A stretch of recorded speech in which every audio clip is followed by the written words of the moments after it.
Hi, thank you so much for joining us. I am Crystal Ruiz, and I'm here today with Dr. Tom Slayton. Hey guys, how you doing today? And we're talking about let's talk God, Jesus, and faith today. And my faith was really tested recently.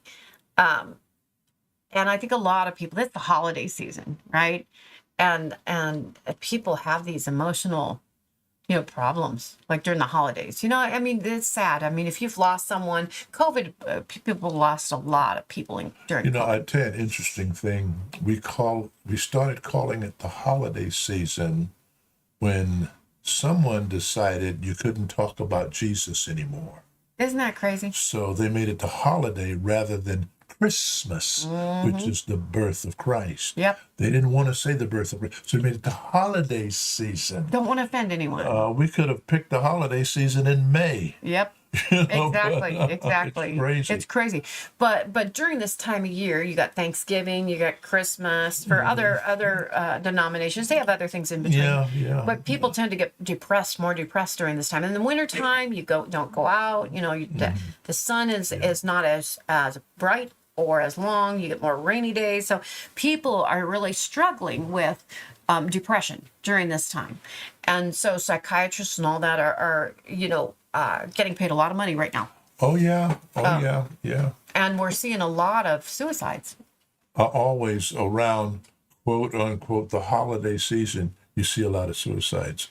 When I was a deputy sheriff, that was the highest suicide rate between Thanksgiving and the New Year's than any other period. I think one year in Malibu, we had about 25 suicides. Oh. And it was really, really horrible. But then not only is there suicides, there are murder-suicides. Oh, yeah, because they don't want to go alone. Yeah, he shoots her, and then shoots himself. Yeah. Okay. Yeah. Or recently, somebody went in and shot the woman went in and shot the children, and then turned around and shot herself. I had one that it sticks out because it frightened me so bad that normally when there's a suicide by gunshot, immediately the gun falls on the ground. Right.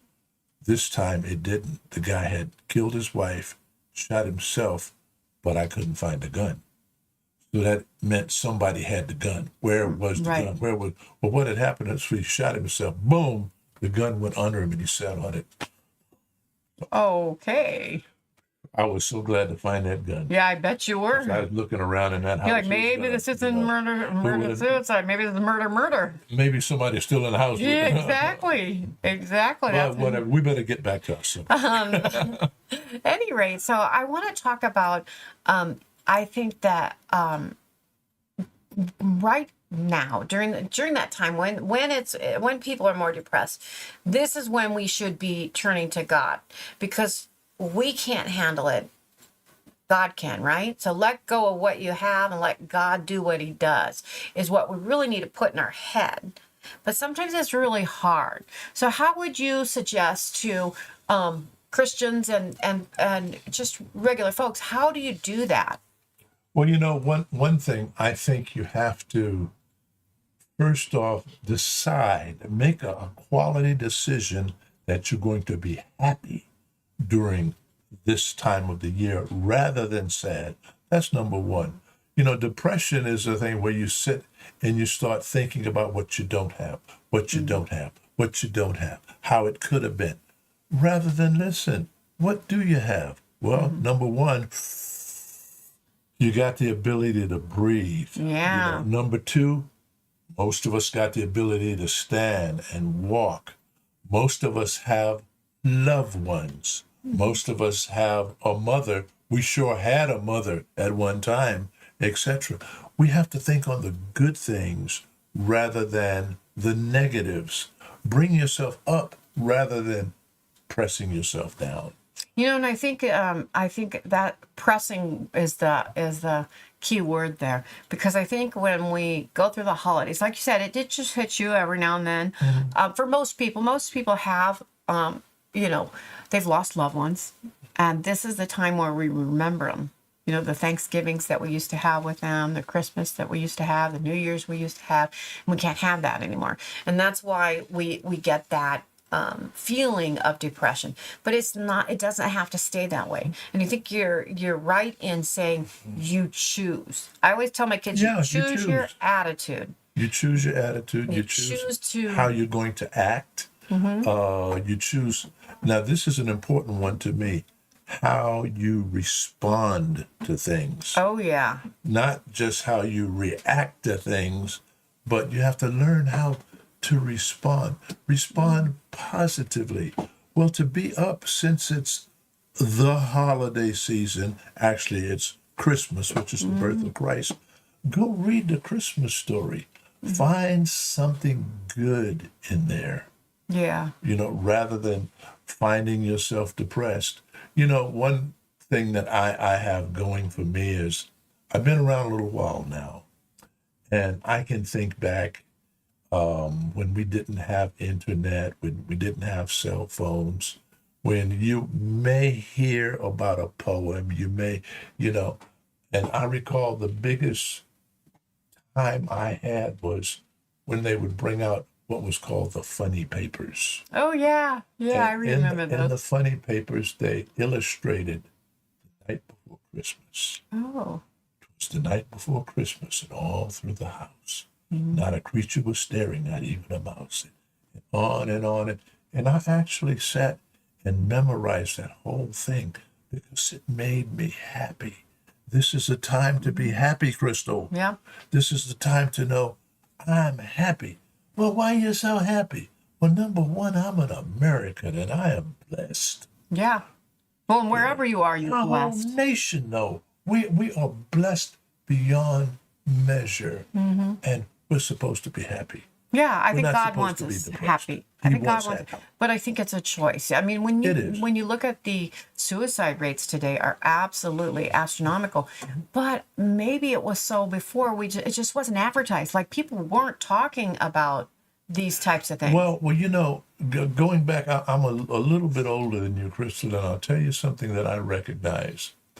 When I was a child, which was a while back now, they put a fear in us of going to hell. Oh yeah. Because there was a heaven and there was a hell. We used to be hounded in us. There's a heaven to gain and a hell to shun. And how do you respond saying, I'm going to heaven and commit self-murder? Right. So therefore we had the fear of God put in us that you couldn't kill yourself. Now they did away with Christ. Yeah. They did away with church. Isn't They did away with God. Suicide rate went up. exactly, and isn't the that devil's coming? heyday. That's what I was going to say. Isn't it coming from the devil? Sure, devil's heyday. Because he's having a good time. he's telling you everything's permanent. You're never going to get out of this. You're never going to do this. We really, as Christians, need to recognize the fact that that we always are being talked to. Like we're not alone, ever alone. Jesus is with us if we're Christians, but you also have the devil tempting us. He's there going, and his minions are going and trying to tempt us to get us to walk off that path of following Jesus. And sometimes we get, we just don't even recognize that it's him. And we listen to those thoughts in our head, and this self-pity. And Most people think that on the demonic side, it's part of a movie. This is just something that Hollywood has made up. Well, having been on the negative side of things, I know this is not a movie. This thing is real. I've had dealings with the demonic over the years from the time I was a child. And it's out there, but it's being camouflaged now. yeah, I think it's an everyday occurrence, really. And it's Just today, looking at the net, there was a guy wonderfully in love. He and this girl, they were doing so well. They went out, they got married, had a beautiful wedding with the whole 9 yards. Except after he got married, there was something wrong with her. And he couldn't figure out what was wrong. And he happened to be looking through some papers and realized that when she was a child, her mom transitioned her from a boy into a girl. Oh, So what he did was he had married a man. oh, That didn't go over too big. no. And it broke his heart, but he had to back off, Yeah. you know.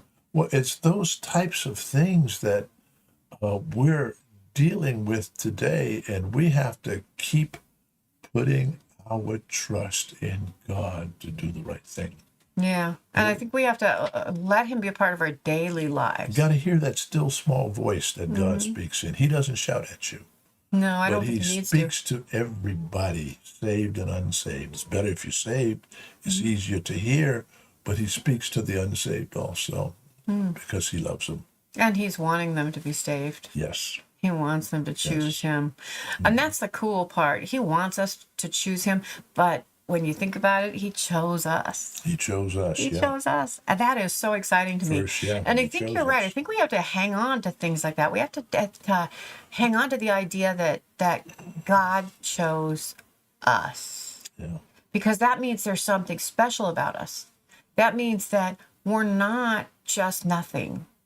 You know, we're not. No. You know what I'm saying? We're not. Well, you know what? The way I look at it, and I've seen enough people in my life, people are good looking. Yeah. Even the ones that, well, I'm ugly. No, man, you're good looking. Yeah.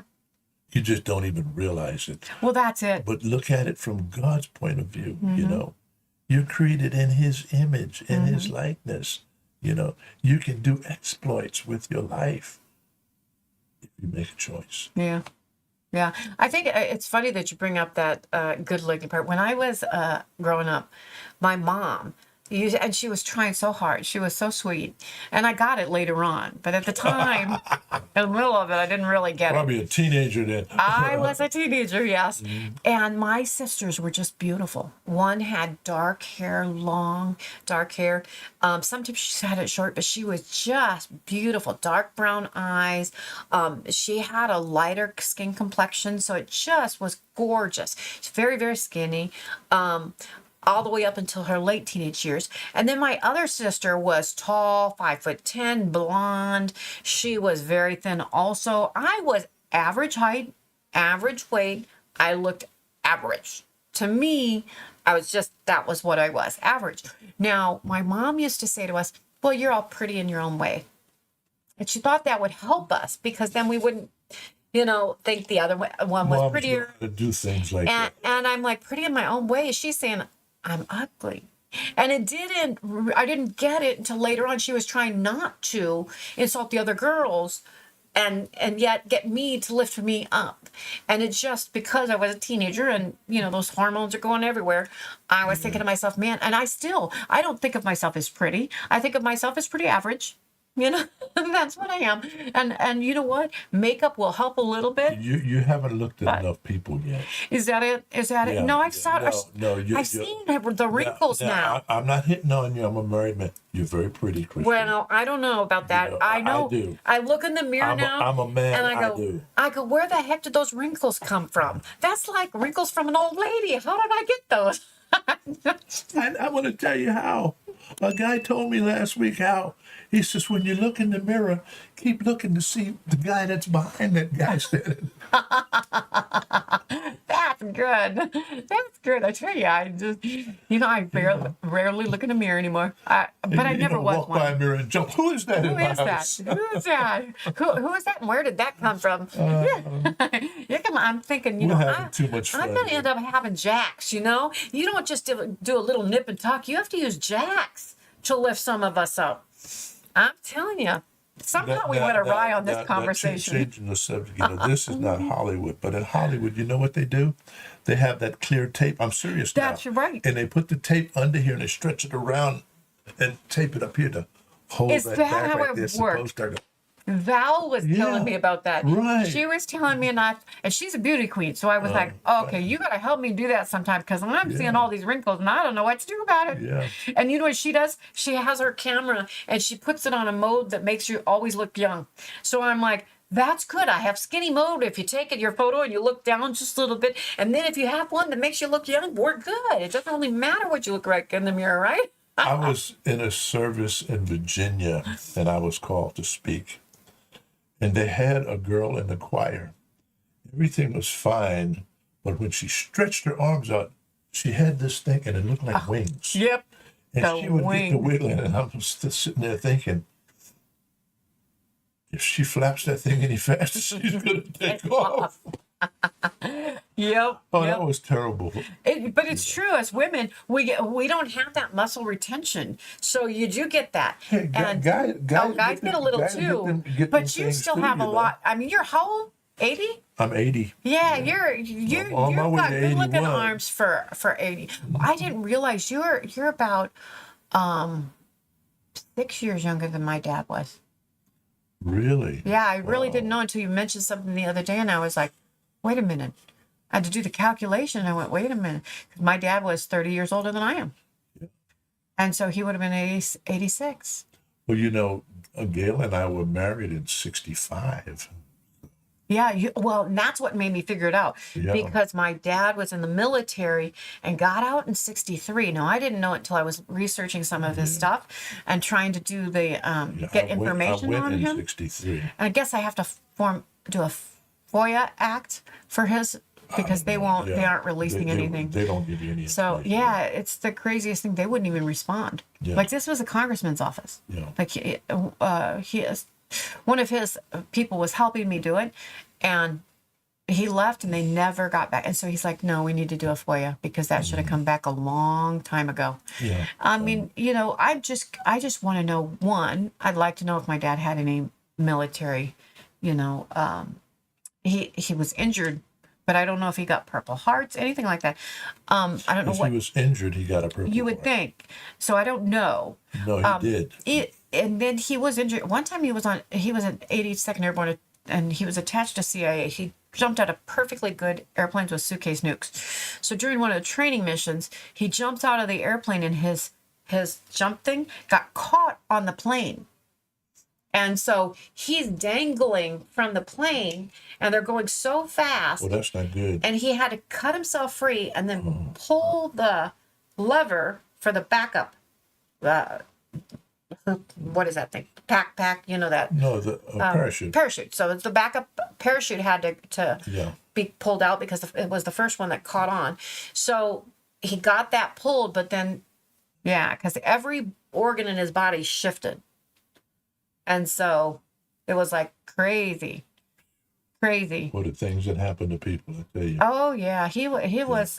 My dad in the military So was he's very. a Vietnam vet, too. He was he was right in between. He's just Okay. in between the two, but he was actually behind enemy lines. Like his Yeah. dad and my husband's dad and my dad actually. My dad was on the other side of the wall in Germany, and they had done whatever they needed to do.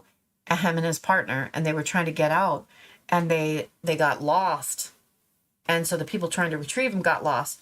Well, they knew where they were, and my dad was trying to find the place where they were supposed to be retrieved at. And so this went on, and apparently my husband's dad was going on the right side of the wall, and he was searching for my dad and his partner.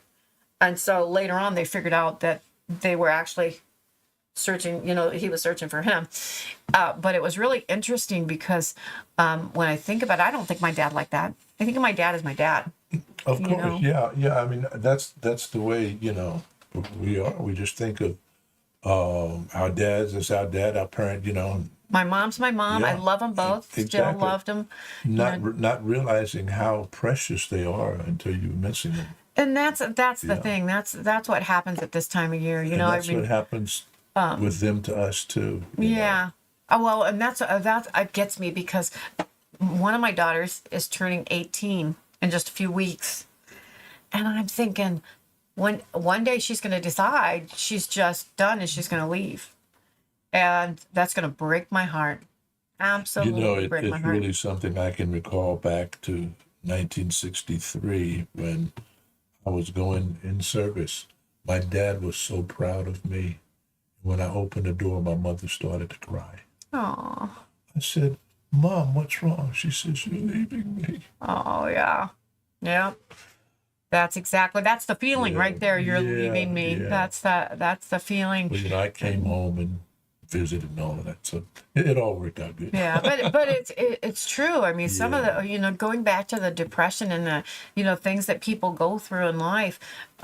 For me, when I've always been a happy person, always all my life, until I fell and lost the ability to walk. When I lost my ability to walk, first of all, I was in a lot of pain.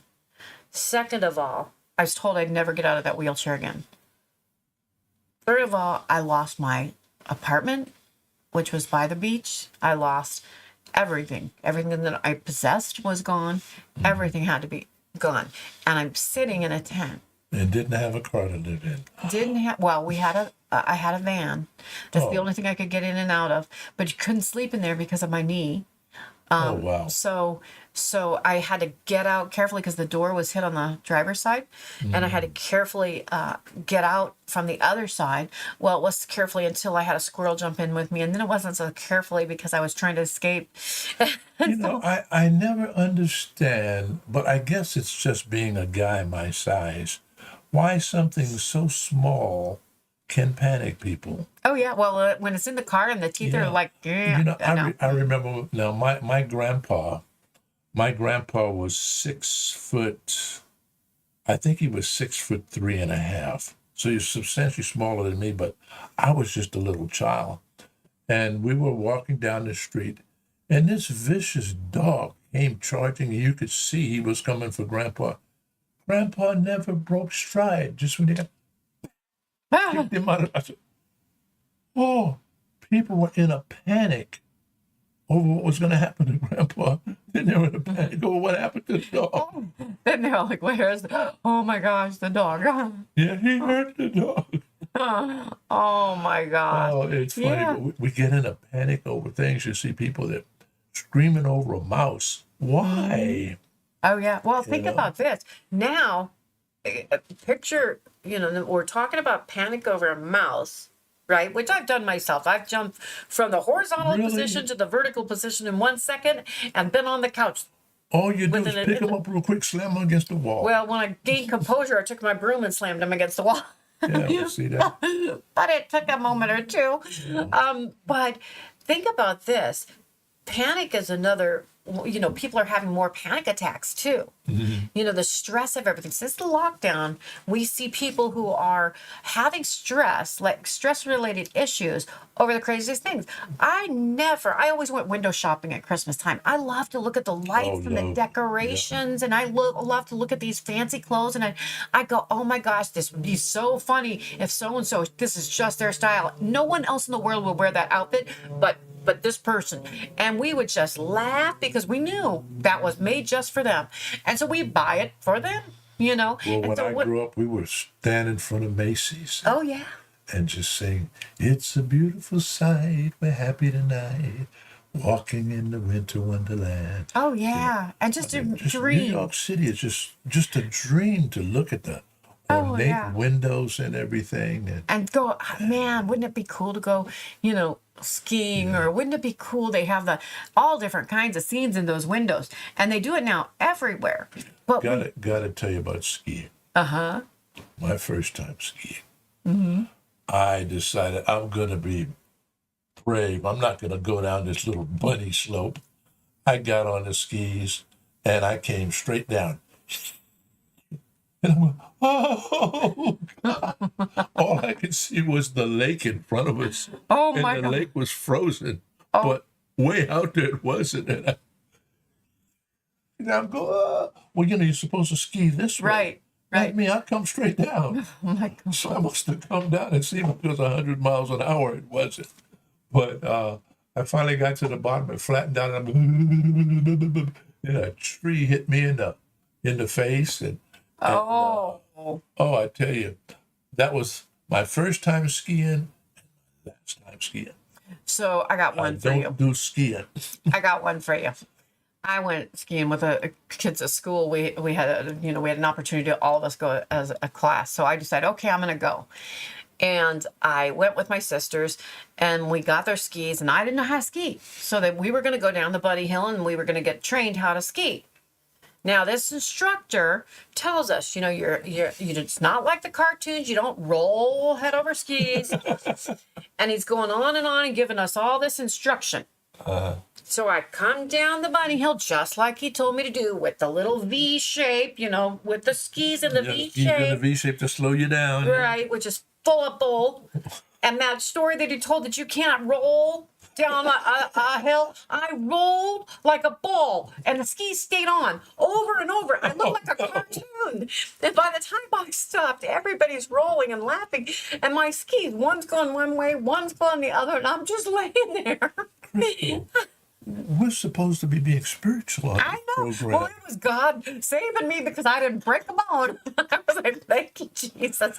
But I was stuck in the snow. I tell you, that was if you're terrible. going to tell me I can't do something, I'm certainly going to try. Yeah, Try my yeah. darndest to do So it. I learned I don't go to Bear Mountain no more. I don't even like No. hearing the name. No, I don't go skiing anymore either. That was, I think I tried it, a few times. I mean, we did manage to get up the hill eventually, but not until everyone was laughing, and all the way down the hill, they kept going and pointing and laughing at me. So I was the laughing stock for the whole entire day. Yeah. So I'm like, skiing's just not my cup of tea. Now I used to surf before my knee injury. I was learning how to surf. I liked that, but not the skiing. I never did surfing. I had planned to do surfing when I came to California. I envisioned myself buying a BSA motorcycle and making me a rig to carry a surfboard. It never happened. So the closest I ever came to surfing was I saved a surfer on Malibu Beach. I was the deputy sheriff, and I got the call, and when we came down Pacific Coast Highway, I could see the guy. He put his hand up and he went down, and I parked the car, ran down the hill, I dropped my Sam Brown, which is with the gun belt and all of that, and I dove in, swam out, got him revived, etc., etc. That was as close as I ever came to surfing. Wow. But you know what, one of the tricks to having getting out of depression is talking about the funny stories, the laughter. Oh my goodness. Well, the Bible says, a merry heart doeth good like a medicine. Yeah. Well, that's the thing. We stopped telling these funny stories. Everything has to be serious. No, it doesn't. Life is not that serious. Part of it is, out of the 8 hours that you work, you're not supposed to keep your head down, and, you're supposed to lift up, smile at one another. People don't smile anymore. No, I don't know if they can smile anymore. Yeah, and they need to practice it. You always say, put a smile on your face. Put a smile on your face. Yeah, and other people, you're going to lift other people up, and you'll start lifting yourself up. It's interesting, though, because my husband, during the holidays, my husband's always been very negative. We called him the Grinch. Like, he was the biggest Grinch around. And I would tell him, just get over it, And I didn't know how to help him because, here we had been married for years, and he was always like that. I've been married 19 years now. This is the first year he's not the Grinch. Is the first year. And I think it's because a friend of ours told him he was a Grinch. He was always a Grinch, and people don't want to be around a Grinch. And he changed his attitude.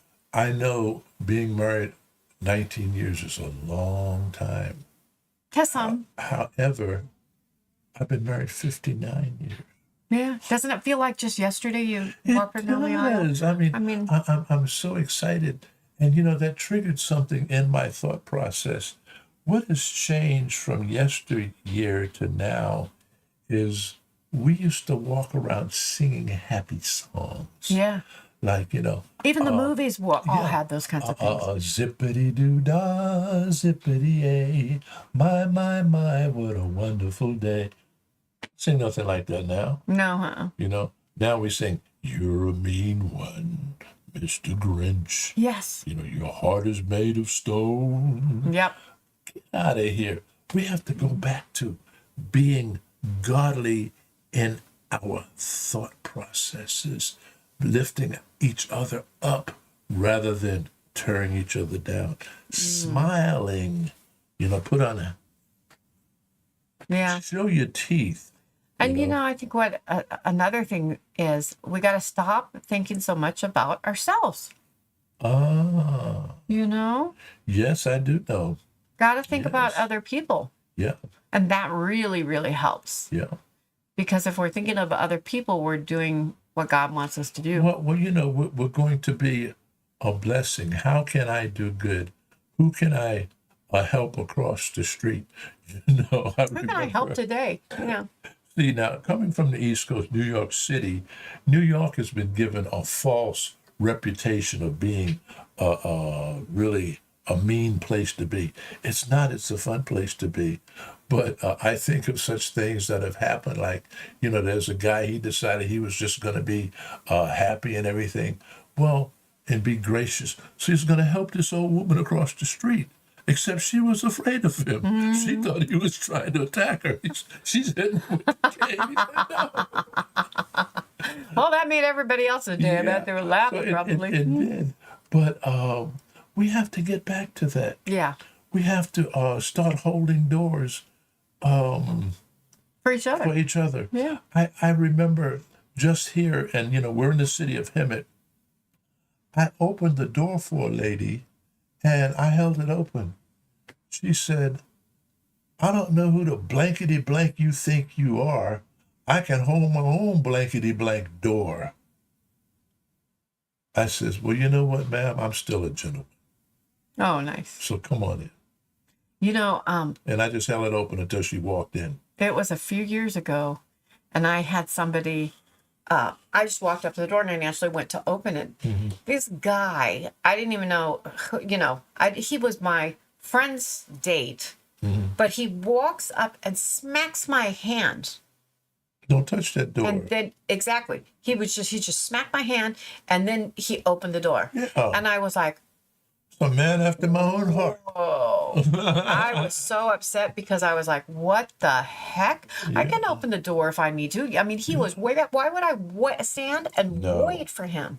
But Now, there's a graciousness that has been lost, and we have to get back to it. well, my son now opens the door for everyone. He'll say, Mom, let me get the door for you. At the car even. He'll walk around and open the door. I might be driving, but he wants to open that door. And I think that's good. There's a way to do it that's really right. And then there's don't ever hit your date. Just don't hit your date, whether it's the hand or not, whether it's your girlfriend's friend or not. Don't do that. But, certainly open the door and hold the door. That's a nice thing to do. Did I ever tell you what happened to me on that? Just what you talked about, not hitting your date? I was a kid.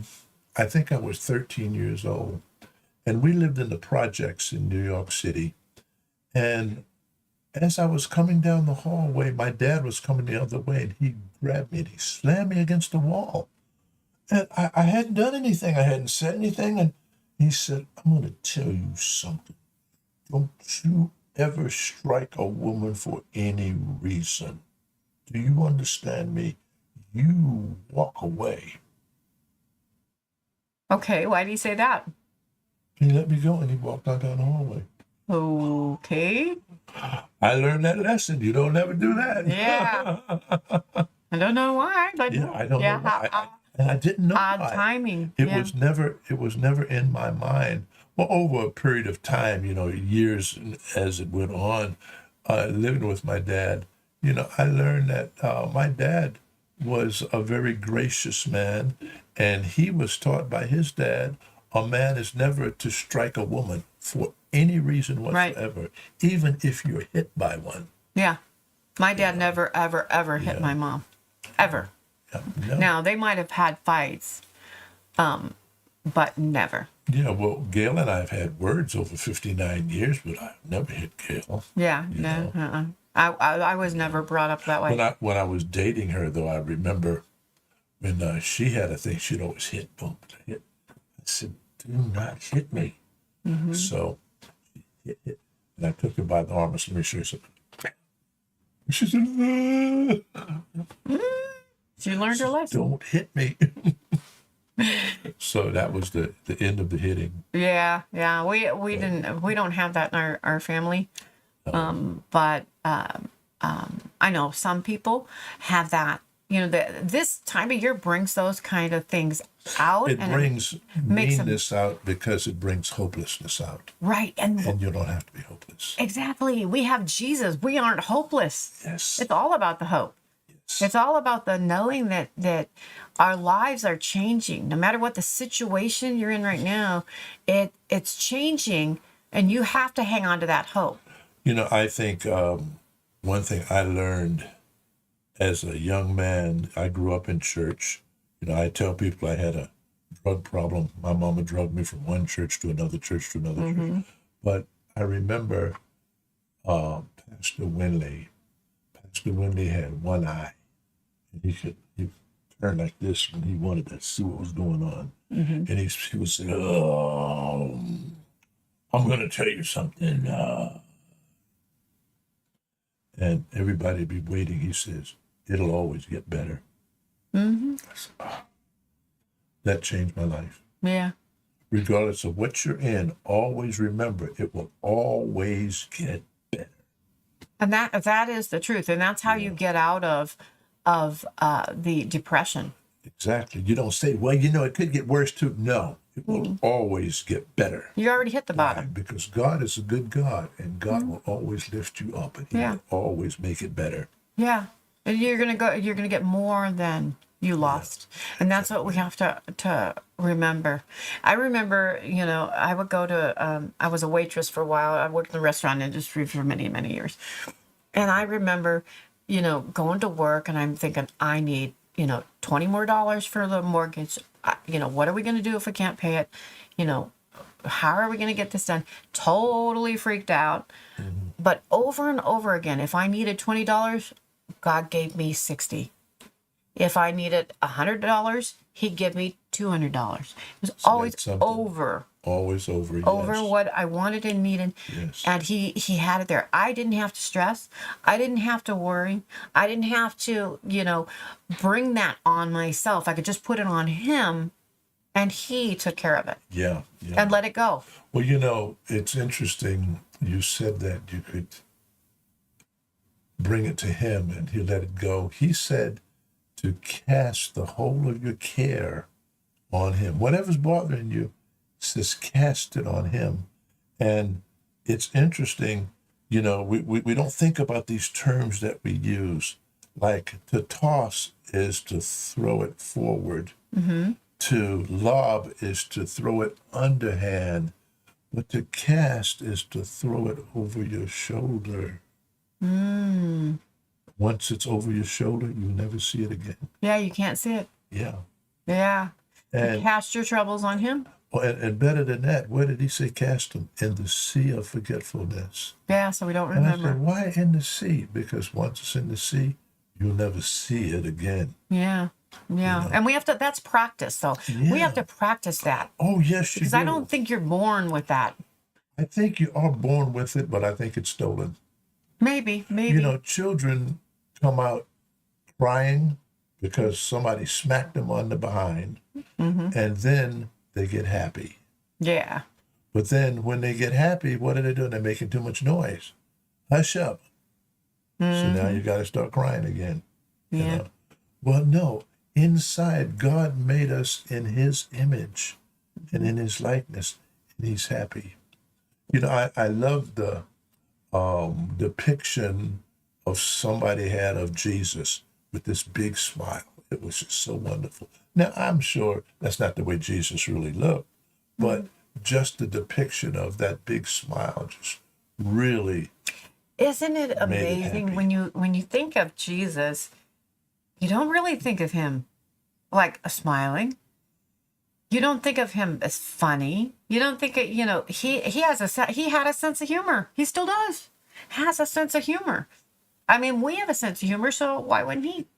Right? We're created in His image. Right. Yeah. And so if there are some things that I have done that I was a teenager. I was a cheerleader. I was at a cheerleading camp on a college campus. So the coach sent me in to go get the girls, and to get them moving. So I ran back inside to go get them, and we came out, and I step out, and all these college boys are standing around. I took one step on that grass. It turns out it was wet. I went flying in the air, and I was vertical 1 minute, horizontal the next. And everybody in there is laughing. I'm full of mud. And all I could do was laugh, because what at that point, what are you going to do? Right. You know, I'm like, Well, God's given us a sense of humor, and I think we need to use it. I heard this this kid was going to school, and he went for the first time in the cafeteria, and he got to these apples, and just a beautiful stack of apples. And there was a sign in front of it. It says, "Take one apple only. God is watching." oh, So he took his one apple. He went on down the line, and he got to the cookies. And there was no signs. He opened his notebook, and he wrote a note, put it in front of the cookies. It said, "Take all you want. God's watching the apples." that's good. That's good. Yeah, But yeah, we do. We he have. gives us a sense of humor. He wants us up. Yeah, he does. And I think, life's going to throw you curveballs. It's going to throw you things that you think you can't handle. But when you can't handle them, let him handle them. Exactly. Give it to him. When I was in the tent and I was homeless and unable to walk, I remember, the neighbor, a homeless guy, kept getting himself cleaned up. I really wasn't paying attention. I just wanted, I was either in pain or I was wanting to get out of there, depending upon what day and time it was. Mm-hmm. And so on this particular day, I was as down as you could get. I'm in there in the tent in my wheelchair, rocking in pain and just crying because it hurt so bad. And I'm like, everything I had was gone. And how could this happen? We always ask how.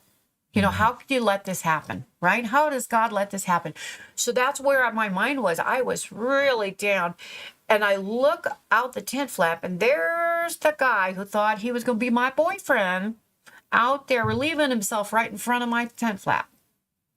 Now, I could have just, He was marking his territory. He was marking his territory. He was marking his territory.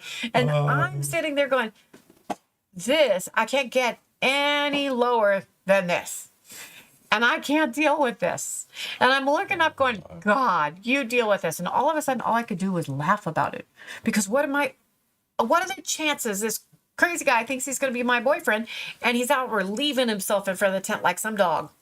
And I'm going, this is absolutely crazy. But that's what we have to do when we get down is think about the funny times. Think about, things that make you happy, and go and do something that makes you happy, and help others.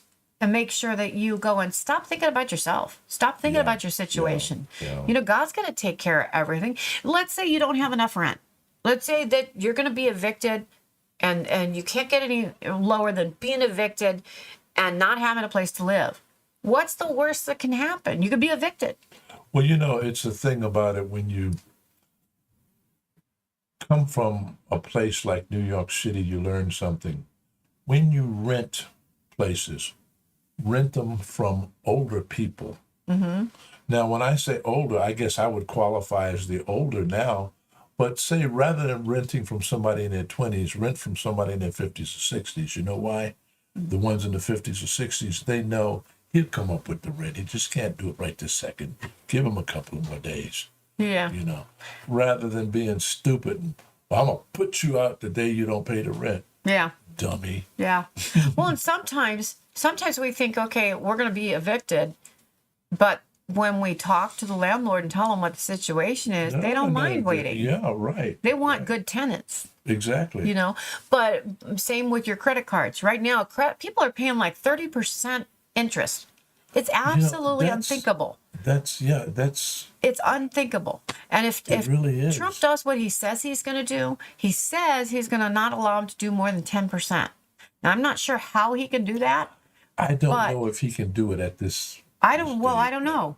Who knows? But you know what? But If you shoot for 10 and hit 15, you that's still not be ahead bad. of the game. Yeah. Yeah, that's not bad compared to what we're paying now. Yeah, right, I mean, I right. remember a few years ago it was pretty low. They were low, 8%, something Yeah, like that. yeah. And that was, then you could afford things. You could actually afford to have that credit card, have debt on it, and you could pay it off.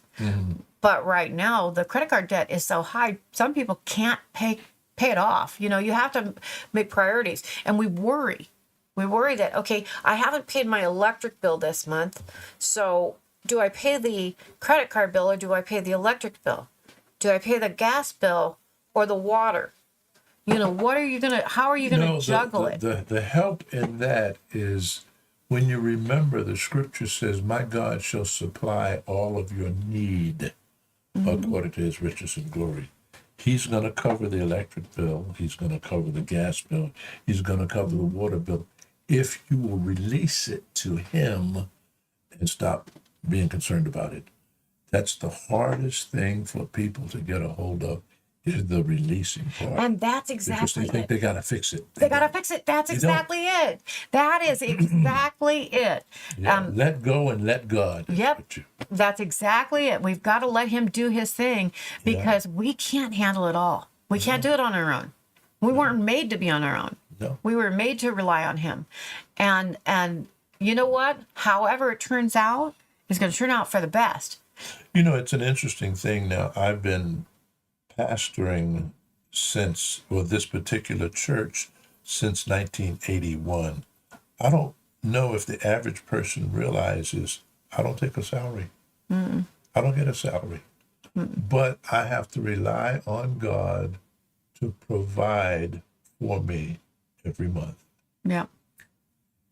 He does. And that's what we have to learn to do. Looking at me, you can see I ain't starving. Well, and you aren't stressed. No. I mean, because that's where, if we go and we give it to God and then we pull it back. And that's the problem. Stop pulling it back. Yeah. Let him handle it. Right. God, I need the money. And we have to have that faith that it's going to be there. It's interesting because a friend of mine lost their job recently. Totally freaked out. Had never lost a job before, never been laid off, but lost the job. And got so stressed out. I was really worried for this person. I'm praying for him. I didn't know how to help. But in the end, the person was offered a better job. Something, but all the stress that they were under, I was really worried they were going to do something they regret. And so we have to remember that God can handle anything. We may not feel like we can handle it, but God can handle it. And like you said, we need to let go and let God. Does. And let he him always do it. does. Yeah. He will do it. And the trouble is, when I hear people, they talk about one particular word, they say, well, you have to believe. The average person has no concept of what that means. I think you're right. They know about hope. I'm wishing and hoping. I hope God comes through. No, rather than to say, I have it now. Yeah. He says, I have it, therefore I have it. And it's a hard thing. I recall one time I had a deadline. The deadline was 4:30, and it was, to me, an enormous obligation. And I said, I have it now. I have it. 4:30 came and went. 5:30 came and went. 6:30 came and went. And I'm wondering, what's happening here? 7:30 came and went. 8:30 came and went. I went to bed. I said, no, you're staying up. It'll still be there in the morning. I'll still owe it. I got a knock on the door at 9:30 at night. I got up, went to the door, and I was a little annoyed. Somebody would actually knock on the door. And I opened it. It was a brother from the church. And he said, Pastor, he said, I am so sorry. I am so sorry. He said, the Lord told me to get over here at 3:30 and give you this money. Oh. He put $900 in my hand. Oh, wow. That took care of, He said, I am so sorry, Pastor. I said, well, listening and following what God told you to do. He said, but I didn't do it on time. I said, brother, you are forgiven. Oh, It's there we all go. okay. It's all good. But, you know, it's something that as much as I wanted to go do something, it was so hard just to keep trusting God. And Keep that's it. trusting God. Keep trusting, keep lifting him up, keep looking for the good that he was going to do rather than the bad that was going to happen. Right. And we got to let that go. You got to let it go. And we got to learn. But we want to go ahead and thank you for joining us. We hope this was a help to somebody. Pastor Tom is over at Valley Christian Believer Center. Valley Believers Christian Did Center. I say that backwards? All the time. And I go there. I've been there going for you've been going for years now. years. I never get it right. Valley Believers Christian Center, 777 South San Jacinto Street, in the wonderful city of San Jacinto. Right. See you there Sunday morning at 10:30 10:30. or Wednesdays at 2 in the afternoon. Well, You'll be blessed. have a blessed week. Thank you. Bye-bye.